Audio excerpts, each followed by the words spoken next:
கிறிஸ்துவுக்குள் பிரியமானவர்களே, கர்த்தரும் இரட்சகருமாய் இயேசு கிறிஸ்துவின் ஈடு இணையற்ற நாமத்தினாலே உங்கள் யாவருக்கும் என் அன்பின் வாழ்த்துக்களை தெரிவித்துக் கொள்கிறேன். தேவன் அருளிய அப்பம் பிரேயர் மினிஸ்ட்ரி சேனல் மூலியமாக உங்களோடு சந்திப்பதில் மிகுந்த மகிழ்ச்சி அடைகிறேன். அதிகால வேளையிலே தினம்தோறும் பரிசுத்த வேதாந்தத்திலிருந்து நாம் ஒரு பகுதியை தியானித்து நம்முடைய குடும்ப பாதுகாப்பிற்காக அதிகால வேளையில் அபிஷேகங்களை பெற்றுக்கொள்ள, தேவனுடைய கிருபை பெற்றுக்கொள்ள புதிய நாளுக்காக ஜெபிக்கிறோம். ஏசாயா 3 அதிகாரம் 10 உங்களுக்கு நன்மை உண்டாகும் என்று நீதிமான்களுக்கு சொல்லுங்கள், அவர்கள் தங்கள் கிரியைகளின் பலனை அனுபவிப்பார்கள். ஹல்லேலூயா. கிறிஸ்துவுக்குள் பிரியமானவர்களே, உங்களுக்கு நன்மை உண்டாகும் என்று நீதிமான்களுக்கு சொல்லுங்கள், அவர்கள் தங்கள் கிரியைகளின் பலனை அனுபவிப்பார்கள். ஒரு குடும்பம் ஆசீர்வாதமா இருக்கணும் அப்படின்னா இயேசு கிறிஸ்து ரத்தத்தினால கழுவப்பட்ட நீதிமானாக இருக்கணும். 2வது, தங்கள் கிரியைகளின் பலனை அனுபவிப்பார்கள். இயேசு கிறிஸ்து ரத்தத்தினால கழுவப்பட்டு ஒரு குடும்பம் நீதிமானா இருக்கும்போது விசுவாசத்தினால நீதிமான் பிழைப்பான். அப்ப கர்த்தருடைய பிள்ளைகள் விசுவாசத்திலையும் இருக்கணும், இயேசு கிறிஸ்து ரத்தத்தினால கழுவப்பட்டும் இருக்கணும். எசேக்கியேல் 18 அதிகாரத்தில் நம்ம வாசிக்கும் போது அவருடைய கட்டளைக்கு கீழ்ப்படுகிற ஜனமா இருக்கணும். அப்ப யாரெல்லாம் இணைந்திருக்கிறீங்களோ, நம்ம தேவனுடைய வார்த்தைக்கு கீழ்ப்படியும் போது நம்ம குடும்பத்தை கண்டிப்பாக ஆசீர்வதிப்பார். அதுல எந்த சந்தேகமும் கிடையாது. எசேக்கியேல் 18:9, என் கட்டளையின்படி நடந்து என் நியாயங்களை கைக்கொண்டு உண்மையா இருப்பானாகில் அவனே நீதிமான், அவன் பிழைக்கவே பிழைப்பான் என்று கர்த்தராகிய ஆண்டவர் சொல்கிறார். ஒரு குடும்பத்தை தேவன் ஆசீர்வதிக்கணும் அப்படின்னா அவங்க நீதிமானா இருக்கணும். என் கட்டளையின்படி நடந்து என் நியாயங்களை கைக்கொண்டு உண்மையாய் இருப்பானாகில் அவனே நீதிமான். முக்கியமான ஒரு பாயிண்ட் எழுதப்பட்டிருக்கு, உண்மையாய் இருப்பானாகில். ஒரு குடும்பம் உண்மையா இருக்கும்போது ஆசீர்வாதம். ஒருவேளை என்னோட வாழ்க்கையில உண்மை இல்லை, உண்மை தன்மை இல்லை, நான் கர்த்தரை விட்டு தள்ளிதான் வாழ்றேன், என்னை இயேசு கிறிஸ்து ஏற்றுக்கொள்வாரா? நான் இப்பதான் புதுசா இயேசு கிறிஸ்துவை நான் சொந்த ரட்சகரா ஏற்றுக்கொண்டு இப்பதான் நான் வாழ ஆரம்பிச்சிருக்கேன், என்னோட வாழ்க்கையில் இன்னும் ஒரு குறை இருக்க, நான் இன்னும் உண்மையா இல்லையே அப்படின்னு சொல்லி ஒருவேளை யாராவது அர்ப்பணித்தால் இந்த அதிகால வேளையிலே தம்முடைய சொந்த ரத்தத்தினாலே கழுவி சுத்திகரிப்பார். ஒரு பாவி மனம் திரும்பும் போதுதான் இயேசு கிறிஸ்து ரத்தத்தினால கழுவி சுத்திகரிக்கப்படுகிறார். நான் இனிமேல் இந்த பாவத்தை செய்ய மாட்டேன்ப்பா அப்படின்னு சொல்லும்போது இரக்கங்களை பெற்றுக்கொள்கிறோம். ஒரு குடும்பம் நீதிமானா இருக்கும்போது ஆசீர்வதிக்கப்படுகிறது. உனக்கு நன்மை உண்டாகும் என்று நீதிமான்களுக்கு சொல்லுங்கள். அப்ப இந்த வசனம் யாருக்கு போகுது அப்படின்னா, உங்களுக்கு நன்மை உண்டாகும், உங்களுக்கு நன்மை உண்டாகும் என்று நீதிமான்களுக்கு சொல்லுங்கள். அப்ப இயேசு கிறிஸ்து ரத்தத்தினால கழுவப்பட்ட நீதிமானா இருக்கணும், விசுவாசத்தினால நீதிமான் என்று எழுதப்பட்டிருக்கு, உண்மையா இருப்பானாகில் அவனே நீதிமான் என்று எழுதப்பட்டிருக்கு. கட்டளைக்கு கீழ்ப்படினும், அவருடைய நியமங்களை கை கொள்ளணும். இந்த கடைசி காலம் நிறைய குடும்பத்திலே உண்மை இல்லை. என்ன இல்லை? உண்மை இல்லை, உண்மை இல்லை. அதுதான் பிரச்சனை. ஒரு குடும்பம் ஏன் ஆசீர்வாத குறைவு வருது அப்படின்னா, உண்மை உள்ள மனுஷன் பரிபூர்ணமான ஆசீர்வாதத்தை பெறுவான். உண்மை உள்ள மனுஷன். அப்போ ஆவிக்குரிய வாழ்க்கையிலே கர்த்தருடைய பிள்ளைகள் உண்மையா இருக்கும்போது கண்டிப்பாக ஆசீர்வாதம், கண்டிப்பாக ஆசீர்வாதம். இந்த அதிகால வேளையிலே யாரெல்லாம் இணைந்திருக்கிறீங்களோ, நம்ம வாழ்க்கை உண்மையா இருக்குமானால் கண்டிப்பாக ஆசீர்வாதம். உங்களுக்கு நன்மை உண்டாகும் என்று நீதிமான்களுக்கு சொல்லுங்கள். அவர்கள் தங்கள் கிரியைகளின் பலனை அனுபவிப்பார்கள். அவங்க எப்படி வாழ்றாங்க, என்ன செய்யறாங்க, அதை வைத்துதான் ஆசீர்வாதம். ஒரே நாள்ல ஒரு குடும்பத்துல ஒரு 10 லட்ச ரூபாய் தேவைப்படுது, ஒரு 20 லட்ச ரூபாய் தேவைப்படுது, ஒரு 1 லட்ச ரூபாய் தேவைப்படுது, ஒரு 50,000 ரூபாய் தேவைப்படுது. தேவன் ஒரு குடும்பத்தை ஆசீர்வதிக்கணும் அப்படின்னா அவருடைய பலத்த கரத்துக்குள்ள அடங்கி இருக்கணும். ஏன்னா அந்த கடைசி காலத்துல வீட்டுக்கு வீடு கடன் தான் அதிகமா இருக்கு. கார் வாங்க கடன், வீடு கட்ட கடன், பிள்ளைகள் படிக்கும்போது கடன், காலேஜ் படிக்கும்போது கடன், திருமண கடன், பக்கத்து வீட்டுல வாங்கியிருப்பான் கொடுக்க முடியாம இருக்கும், சொந்தக்காரன் வாங்கியிருப்பான் கொடுக்க முடியாம இருக்கும். ஏகப்பட்ட கடன்ல நிறைய வீட்டுல நிம்மதி இல்லாம தற்கொலை எண்ணங்கள் வரைய போயிட்டு வந்துடும். அடிக்கடி தற்கொலை எண்ணங்கள் கூட வரும். நான் ஏன் வாழணும், செத்து போயிடலாம அப்படிம்பாங்க. இதெல்லாம் எங்க போய் சேருது அப்படின்னா நம்ம வாழ்க்கையில் அவிசுவாசமான வார்த்தைகள். ஒரு குடும்பம் உண்மையா இருக்கும்போது ஆசீர்வாதம். இன்னைக்கு கணவன் மனைவிக்குள்ள ஒரு உண்மை இல்லை. நான் சொல்றது உண்மையா பொய்யா? இப்ப என் வாழ்க்கையில நான் சொல்ல முடியும்ப்பா. நான் வியாபாரத்துல இருக்கும்போது என் மனைவி தெரியாம லட்ச லட்சமா கடன் வாங்கிட்டே இருந்தேன். ஒரு நாள் ஒரு 50-55 லட்ச ரூபா கடன்ல வந்து நின்றுச்சு. வீடை விற்றேன், நகையை விற்றேன், கடையை விட்டேன், ஊரை விட்டே போயிட்டேன், அழுதுட்டே போயிட்டேன். அதுக்கு பின்னாடி என்ன சொல்லி பார்க்கும்போது மனைவிக்கு தெரியாம கடன் வாங்கி பொய் பேசி கடன் வாங்கி நடுரோட்டுக்கு போயிட்டேன். அப்போ ஒரு மனுஷனுடைய வாழ்க்கையில உண்மை இல்லாமல் இருக்கும்போது அந்த குடும்பம் எவ்வளவு ஒரு மோசமான நிலைமைக்கு போயிருது அப்படின்னா அது என் வாழ்க்கையில நான் ரியலா அனுபவிச்சிருக்கேன். என் மனைவி ரொம்ப பொறுமையா இருந்தா, அழுதுட்டே இருந்தா, அவ்வளவுதான். ஆனா இன்ன வரைய கூட இருக்கா. ஒரு குடும்பத்துல நஷ்டமும் இருக்கும், லாபமும் இருக்கும். கணவன் மனைவிக்குள்ள அன்பு எப்படி இருக்கு? இன்னைக்கு நிறைய குடும்பத்துல அன்பே காணும். வீட்டுல சின்ன ஒரு பிரச்சனை வந்துச்சு அப்படின்னா விட்டுட்டு போயிருந்தாங்க. நான் 2016 முழு நேர ஊழியத்துக்கு வந்தேன். முழு நேர ஊழியத்துக்கு வந்ததுக்கு அப்புறம் கையில பைபிள் எடுத்து வாசித்து, பைபிள் காலேஜ் படித்து, அதுக்கப்புறம் ஊழியத்துக்குள்ள வரும்போது பார்த்தா நான் தேவனோட வார்த்தைக்கு எப்படிலாம் கீழ்ப்படியாம வாழ்ந்திருக்கேன் அப்படின்னு தான் நான் முதல்ல வருத்தப்பட்டேன். இதையே உங்களுக்கு காலில் சொல்லித்தரேன் அப்படின்னா, உங்களுக்கு நன்மை உண்டாகும் என்று நீதிமான்களுக்கு சொல்லுங்கள்.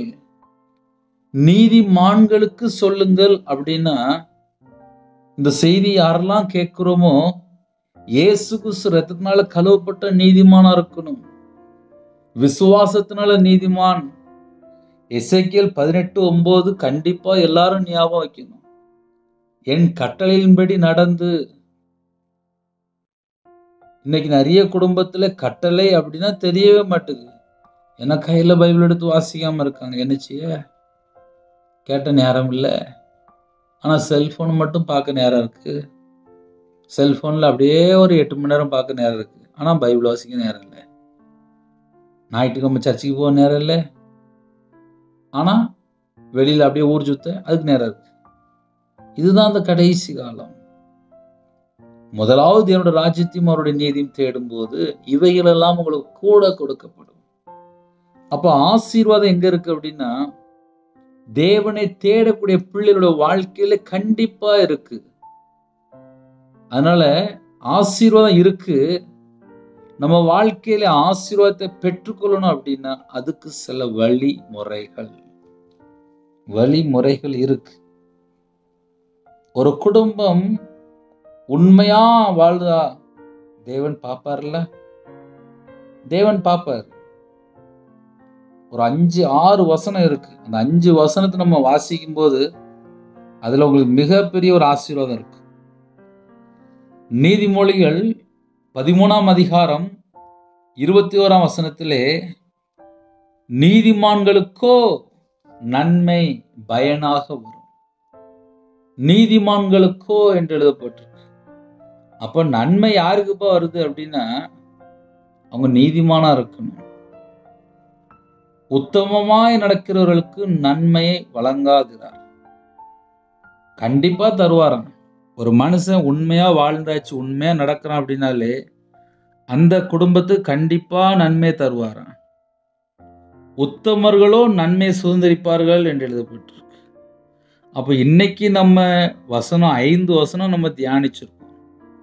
அந்த 5 வசனத்தினுடைய கருத்து என்ன அப்படின்னா, ஒரு குடும்பம் நீதிமானா இருக்கணும், உத்தமமா இருக்கணும்.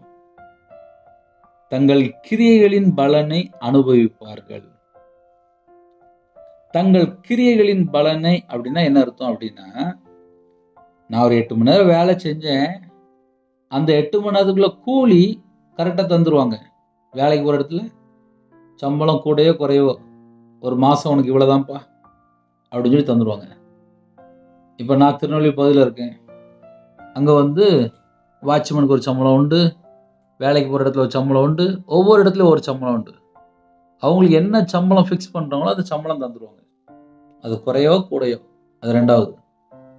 ஆவிக்குரிய வாழ்க்கையிலே கட்டளைக்கு கீழ்ப்படிந்து கட்டளையின்படி நடந்து அவருடைய நியமங்களை கைக்கொண்டு உண்மையாயிருப்பானாகில் அவனே நீதிமான். உண்மையாயிருப்பானாகில், அப்ப அந்த உண்மை அது நம்ம எப்படி கண்டுபிடித்தா புரியும் அப்படின்னா, நம்ம இருதயத்துக்குள்ள ஒரு உண்மை இருக்கா, நம்ம பார்க்கிற பார்வை அது தேவனுக்கு பிரியமானபடி உண்மையா இருக்கா. ஏன்னா இந்த உலகத்திலே எதை பார்த்தாலும் ஆசைப்படுறாங்க, எதை பார்த்தாலும் ஆசைப்படுறாங்க, எதை பார்த்தாலும் ஆசை. பக்கத்து வீட்டுல ஒரு வீடு கட்டியிருப்பாங்க, அது எனக்கு வேணும். பக்கத்து வீட்டுல ஒரு கார் வாங்கியிருப்பாங்க, அதே மாதிரி நானும் வீடு கட்டணும், அதே மாதிரி நானும் கார் வாங்கணும். அவங்க ஒரு பெரிய ஒரு பொசிஷன்ல இருப்பாங்க, ஒரு கவர்மெண்ட் வேலை இருப்பாங்க, அப்ப நானும் அந்த வேலைக்கு போகணும். எதை பார்த்தாலும் ஆசைப்பட்டு இருப்பாங்க. சில குடும்பத்துல பக்கத்து வீடை பார்த்து அந்த ஆசை ஃபுல்லா எப்படி இருக்குன்னா, பக்கத்து வீடை பார்த்தே ஆசையா இருக்கும். நம்ம உழைச்சி நம்மளுக்கு என்ன வருதோ அதுதான் நியாயமான வருமானம். அநியாயமா வந்துச்சு அப்படின்னா அது நிக்காது. ஒரு குடும்பம் கர்த்தருக்கு பிரியமானபடி வாழ்ந்தால் ஆசீர்வாதம். அப்போ உண்மையா வாழணும் அப்படின்னா வசனத்தின்படி நம்மளுடைய வாழ்க்கை உண்மையா இருக்கணும். கணவன் மனைவிக்குள்ளே ஒரு உண்மை, வேலைக்கு போற இடத்துல அங்க ஒரு உண்மை. ஞாயிற்றுக்கிழமை சர்ச்சுக்கு போறீங்களா, மேய்ப்பனுக்கு கீழ்ப்படிங்க, அவங்க சொல்ற வார்த்தை கீழ்ப்படிங்க. வசனத்தின்படி நம்மளுடைய வாழ்க்கை இருக்கா, எல்லாமே செக் பண்ணி பார்க்கணும். பரிசுத்தமா வாழ்ந்ததான் ஆசீர்வாதம். நம்ம வாழ்க்கை பரிசுத்தமா இருக்குன்னு சொல்லி நாமே ஆராய்ந்து பார்க்கணும். தீமையை வெறுத்தாதான் நன்மை செய்ய முடியும். இன்னைக்கு ஏன் நிறைய குடும்பத்துல நன்மை செய்ய முடியல அப்படின்னா, தீமையை வெறுக்கிறது கிடையாது. அப்ப ஆவிக்குரிய வாழ்க்கையில எல்லா விதமான ஆசீர்வாதங்களும் பெற்றுக்கொள்ளணுமா, முதல்ல நம்ம எப்படி இருக்கிறோம்? நீதிமான்களுக்கோ நன்மை பயனாக வரும். ஒரு குடும்பத்துல நீதிமானா வாழ்ந்தாச்சு அப்படின்னா அந்த குடும்பத்துக்கு நன்மை வந்துருமா, அதுல எந்த சந்தேகமும் இல்லை. ஒரு மனுஷன் உத்தமனா வாழ்ந்தாச்சு அப்படின்னா அந்த குடும்பத்துக்கு நன்மை வந்துடும். அந்த வீட்டுக்குள்ள என்னென்ன தேவன் ஆசீர்வதின்னு சொல்லி தேவ தீர்மானம் இருக்கோ அந்த திட்டம் ஃபுல்லா அந்த வீட்டுக்குள்ள வந்துடும். அந்த தீர்மானம் ஃபுல்லா நிறைவேறும். ரவிராஜ் இருக்கேன், ரவிராஜுக்கு தேவன் எத்தனை வருஷம் அந்த பூமியில உயிர் தந்திருக்காரோ அத்தனை வருஷம் அந்த உயிர் இருக்கும். ஏன்னா தேவன் தந்தது, ஒரு மனுஷன் தந்தது கிடையாது. சுவாசம் அவருடைய கையில இருக்கு. நிறைய குடும்பத்துல மாந்திரியம்லாம் பண்ணி பார்ப்பாங்க, ஆனா யாரையும் கொல்ல முடியாது. தேவனுடைய கரத்துக்குள்ள இருக்கும். அதே நேரத்துல பாவத்துக்கு இடம் கொடுத்து பிசாசுக்கு இடம் கொடுத்தாச்சு வந்துச்சு அப்படின்னா நம்ம வாழ்க்கையில ஆசீர்வாதம் பேரும். பாவம் இருக்கிற இடத்துல சத்துரு உள்ள வந்துருவான், சமாதானம் இருக்காது, ஆசீர்வாதம் இருக்காது. அந்த வீட்டுக்குள்ள போய் பார்த்தா தரித்திரம், பஞ்சம், கஷ்டம், பிரச்சனை, போராட்டம், நிந்தைகள், அவமானம் எல்லாம் உள்ள வந்துடும். என் வாழ்க்கையில தனிப்பட்ட வாழ்க்கையில நான் மாந்திரியத்திலே, நான் விக்கிரத்திலே, பாவத்திலே, அக்கிரமத்திலே கையில பைபிள் எடுத்து வாசிக்கல அப்படின்னு சொன்னாலே துன்மார்க்கன் தான். வேதத்தை விட்டு விளையாச்சினாலே துன்மார்க்கன் தான். கையில பைபிள் எடுத்து வாசிக்க மாட்டாங்க, ஜெபம் பண்ண மாட்டாங்க, வேதத்தை தியானிக்க மாட்டாங்க, வசனத்தை கேட்கல அப்படின்னா ஜெபம் அருவருப்பு அப்படின்றது. இன்னைக்கு நிறைய குடும்பத்துல எப்படி வாழ்றாங்க? ஆவிக்குரிய வாழ்க்கை ஆசீர்வாதமா இருக்கணுமா, ரொம்ப பொறுமையா இருக்கணும், வேற வழியே இல்லை.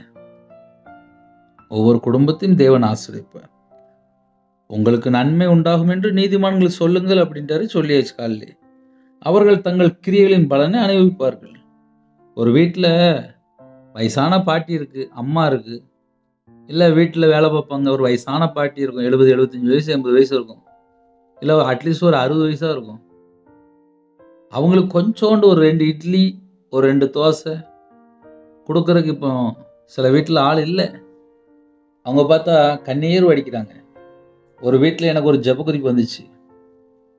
கணவர் இறந்து போயிட்டாரு, கிட்டத்தட்ட 1 கோடி ரூபா தாண்டி அந்த வீடு. அப்போ அந்த பாட்டி அந்த வீட்டில் இருந்துச்சு, பேரம்பேத்திலாம் இருக்கிறாங்க. மருமக அந்த பாட்டியை கவனிக்கல. வீட்டுக்கு வந்து மருமக தான், பாட்டிக்கு வயசு கூட. ஒரே ஒரு ரூம்ல இருந்துச்சு, அந்த ரூம்லேயே சமையல் பண்ணி சாப்பிட்டுட்டு இருந்துச்சு. பையன் பேச மாட்டேங்கான், மருமக பேச மாட்டேங்கா, பேரனை பார்க்க விட மாட்டேங்காங்க. பார்த்தா ஒரே வீட்டுக்குள்ள இருக்கும், ஒரே பில்டிங் தான், 1 கோடி ரூபா அந்த வீடு. ஆனா அந்த வீட்டுல ஒரே ஒரு ரூம்ல அந்த பாட்டி அந்த ரூமுக்குள்ளே எல்லாம் சமையல்ல இருந்து எல்லாமே. வீட்டுல யாரும் பேச மாட்டாங்க. வீட்டுல மருமகளாம் இருக்கா, ஆனா பேச மாட்டாங்க. அந்த பாட்டி பார்த்துட்டே இருந்துச்சு. வயசானதுக்கு அப்புறம் நிம்மதியே இல்லை, இந்த வீட்டுல இருந்தா எனக்கு ஒரு ரொம்ப நரகமா இருக்குன்ட்டு பேசாம கொஞ்சம் கையில காசு இருந்துச்சு, வேற ஏரியா தள்ளி போயிட்டு. நடந்த சம்பவம் அந்த பாட்டி என் அடி சொன்னிச்சு, என் வீட்டுல என்கிட்ட யாருமே பேசல, என் பையன் பேசல, என் மருமக பேசல, என் பேரன் பேச மாட்டேங்கான், யாரும் பேச விட மாட்டேங்காங்க. நானும் வீட்டில் தனியாக இருந்து பார்த்தேன், அழுதுகிட்டே இருந்தேன், என்னால் தாங்க முடியல. இப்போ நான் வேற ஒரு வீடு பார்த்து போயிட்டேன், எனக்கு யாருமே இல்லை அப்படின்னாங்க. எனக்கு கணவர் இறந்து போயிட்டாங்க, ஒரு விதவை. என்ன சொல்ல வரேன் அப்படின்னா, ஒரு வீட்டில் அன்பு கூற ஆள் இல்லை, வயசானதுக்கு அப்புறம் அன்பு கூற ஆள் இல்லை. வீட்டில் மருமக இருக்கிறாங்க, பையன் இருக்கிறான், ஆனால் அன்பு கூற ஆள் இல்லை. இதுதான் ஒரு குடும்பத்துடைய நிலைமை. அப்போ ஒரு குடும்பம் இயேசு கிறிஸ்து ரத்தத்தினால கழுவப்பட்டதுக்கு அப்புறம் கட்டளைக்கு கீழ்ப்படியணும், கற்பனையை கைக்கொள்ளணும். என்ன? உன்னை போல பிறனை நேசி. வீட்டில் வயசான ஒரு பாட்டிட்ட அன்பு கூற முடியல, வீட்டில் கணவன் மனைவிக்குள்ள ஒரு உண்மையான அன்பு இல்லை. அன்பு எங்க இருக்கோ அங்கதான் சகல விதமான ஆசீர்வாதத்தை பெற்றுக்கொள்ள முடியும். இன்னைக்கு மன்னிக்க முடியல, கோபம், எரிச்சல் இதெல்லாம் உள்ள இருக்கு. ஒரு நீதிமான், உத்தமன் அப்படின்னா அவங்க இதயத்துக்குள்ள தேவனருடைய வேதம் மட்டும்தான் இருக்கும். அந்த குடும்பத்துக்கு தான் ஒரு விசேஷமான ஒரு ஆசீர்வாதம். இயேசு கிறிஸ்து ரத்தத்தினால கழுவப்பட்ட பின்பாக அந்த குடும்பம் ஆசீர்வாதமா இருக்கணும் அப்படின்னா வசனத்தின்படி ஒரு வாழ்க்கை இருக்கணும். அப்போ இன்னைக்கு செய்தி என்ன அப்படின்னா, உங்களுக்கு நன்மை உண்டாகும் என்று நீதிமான்களுக்கு சொல்லுங்கள், நீதிமான்களுக்கு சொல்லுங்கள், நீதிமான்களுக்கு சொல்லுங்கள், அவர்கள் தங்கள் கிரியைகளின் பலனை அனுபவிப்பார்கள். சொல்லியிருப்பா அப்படின்ட்டு, அவ்வளவுதான். உங்களுக்கு நன்மை உண்டாகும் என்று நீதிமான்களுக்கு சொல்லுங்கள். அப்ப இந்த செய்தி யாரெல்லாம் கேட்குறீங்களோ நீங்க எல்லாருமே நீதிமானா இருக்கணும். இயேசு கிறிஸ்து ரத்தத்தினால கழுவப்பட்டிருக்கணும், அதுதான் முக்கியம். விசுவாசத்தோடு இருக்கணும். கர்த்தர் என் குடும்பத்தை ஆசீர்வதிப்பார், நான் நல்லா இருப்பேன், எனக்கு தீர்காயுசு தருவார், என் குடும்பத்துல என் கர்த்தர் தான் எல்லாமே அப்படின்னு சொல்லி தேவன் மேல நம்பிக்கையா இருக்கணும். அதே நேரத்துல உண்மையா இருக்கணும். இன்னைக்கு நிறைய குடும்பத்துல இந்த உண்மையை காணும். என் வாழ்க்கையிலாம் உண்மை இல்லாம இருந்துச்சு, அதனாலேயே பல லட்சங்கள் நஷ்டம். நான் நஷ்டப்பட்டு நடுரோட்டுக்கு வந்தேன், எனக்கு தெரியும், வழி தெரியும், வசனம் எவ்வளோ ஆழமாக எழுதப்பட்டிருக்கு. என் வாழ்க்கையில் நான் உண்மை இல்லாமல் இருந்திருக்கேன், எனக்கு அந்த பெயின் தெரியும். ஏன்னா கடனில் கஷ்டப்பட்டு தான் வழின்னு என்னன்னு தெரியும். மனைவிட்ட சொல்லவே மாட்டேன், இஷ்டம் போல் லட்ச லட்சமாக கடன் வாங்கியிருப்பேன். அதெல்லாம் ஒரு நாள் பல லட்சங்களாக கொட்டி போட்டு வந்து நினைச்சு லாஸ்ட் எல்லாத்தையும் வித்துட்டு போயிட்டேன். கர்த்தருடைய கிருபையினால உயிரோடு இருக்கேன். இதெல்லாம் ஏன் சொல்லித்தரேன் அப்படின்னா, உங்களுக்கு நன்மை உண்டாகும். இந்த செய்தி யாரெல்லாம் கேட்குறீங்களோ உங்களுக்கு நன்மை உண்டாகும். உண்டாகும் அப்படின்னா உண்டாகும், அவ்வளவுதான். அதுல எந்த சந்தேகம் கிடையாது. அதுக்கு நான் என்ன பிரதர் செய்யணும் அப்படின்னா, நம்ம நீதிமானா இருக்கணும், உத்தமனா இருக்கணும். அந்த 2 தான் இன்னைக்கு பாயிண்ட். நம்ம உண்மையா வாழ்ந்தால், நம்ம நீதிமானா இருந்தால், நம்ம வீட்டுக்குள்ள என்னெல்லாம் வந்து சேரணுமோ எல்லாம் வந்து சேர்ந்துடும். தங்கள் கிரியைகளின் பலனை அனுபவிப்பார்கள் அப்படின்னா அந்த பூமியிலே அனுபவிப்பார்கள், சுதந்திரிப்பார்கள். எல்லாமே அழகா எழுதப்பட்டிருக்கு. அப்ப ஆவிக்குரிய வாழ்க்கையிலே நம்ம ஆசீர்வதிக்கப்பட்ட பிள்ளைகளா இருக்கணும். அது தேவனுடைய மன விருப்பம். அப்ப பரிசுத்த வேதாந்தத்துல நம்ம ஒரு பகுதியை தியானித்து நம்ம ஜெபிக்கும் போது நம்ம குடும்பம் ஆசீர்வாதமா இருக்கணும். அதுக்குத்தான் வேத வசனங்களை நமக்கு எழுதி தந்திருக்கு. சத்தியத்தை அறிவீர்கள், சத்தியம் உங்க குடும்பத்தை விடுதலை ஆக்கும். புதிய நாளுக்காக ஜெபிக்க போகிறோம். யாரெல்லாம் இணைந்திருக்கிறீங்களோ அர்ப்பணிங்க. சில குடும்பத்துல ஆளைத்து போன்னு சொல்லி உள்ளத்துல நிறைய பாரங்கள் இருக்கும். எல்லாரும் இருக்கிற இடத்துல முழங்கால் படிடுவோம். கர்த்தரை நோக்கி பார்ப்போம். கர்த்தர் நம்ம குடும்பத்தை ஆசீர்வதிப்பார். கண்களை மூடி புதிய நாளுக்காக நாம் ஜெபம் செய்வோம். எங்களை அதிகமாய் நேசிக்கிறோம் அன்பு நிறைந்த பரிசுத்தமுள்ள நல்ல பிதாவே, உம்மை நன்றியோடு துதிக்கிறோம் ஸ்துதிக்கிறோம்ப்பா. இரக்கத்தில் ஐஸ்வர்யம் உள்ளவரே, உம்மை நன்றியோடு துதிக்கிறோம் ஸ்துதிக்கிறோம்ப்பா. இந்த புதிய நாளிலும் உங்க ஜீவனுக்குள்ள எங்களை அர்ப்பணிக்கிறோம்ப்பா. எந்த நாட்டுக்குள்ள எந்த சூழ்நிலை இணைந்துக்கங்களோ எல்லாருமே கர்த்தர் ஆசீர்வதிக்கணும்ப்பா. சிறு பிள்ளைகள் முதல் கொண்டு முதியோரை எல்லாரையும் ஆசீர்வதிக்கணும்ப்பா. உமக்கு பிரியமானபடி நாங்கள் வாழணும்ப்பா.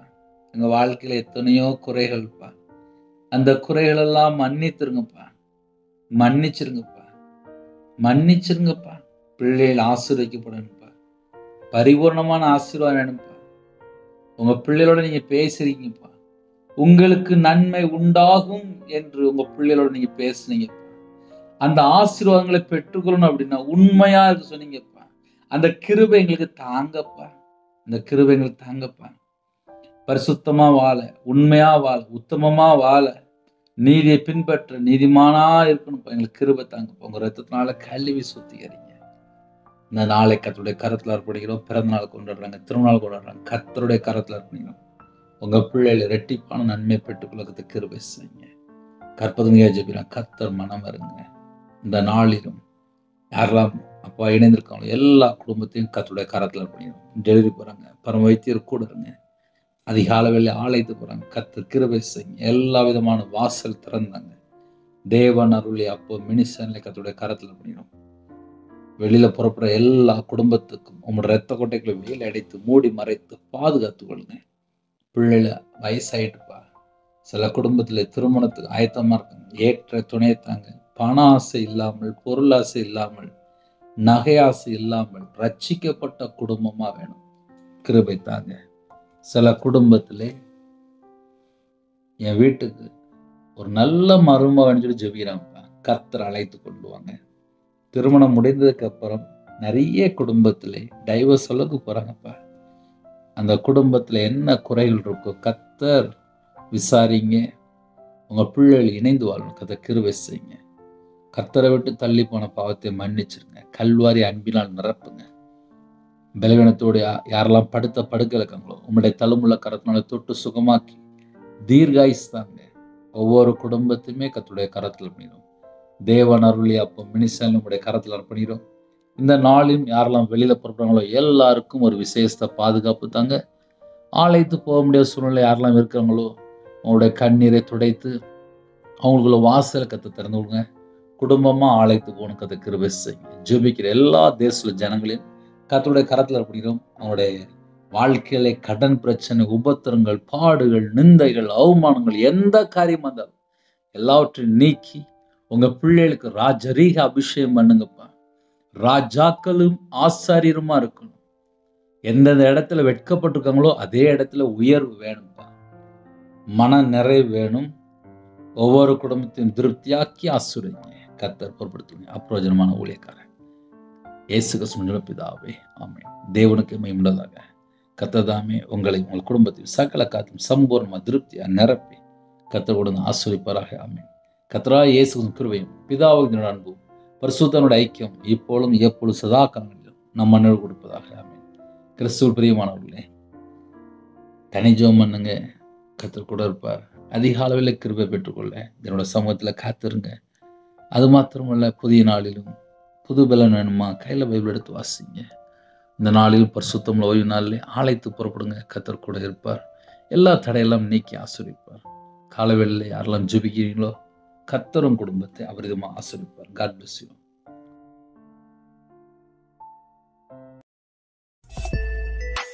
Thanks for watching. Please subscribe our channel. Click the like and share. Click the bell. God bless you.